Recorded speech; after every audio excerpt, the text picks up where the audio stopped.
वर्तमान महिला ग्रुप रे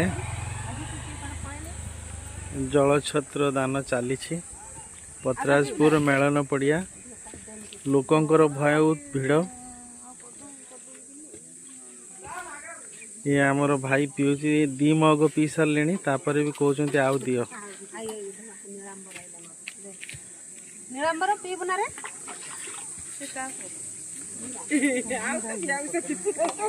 बेउसा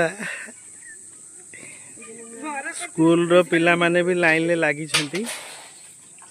आज जल छत्र दिया होची लेंबू शरबत पानी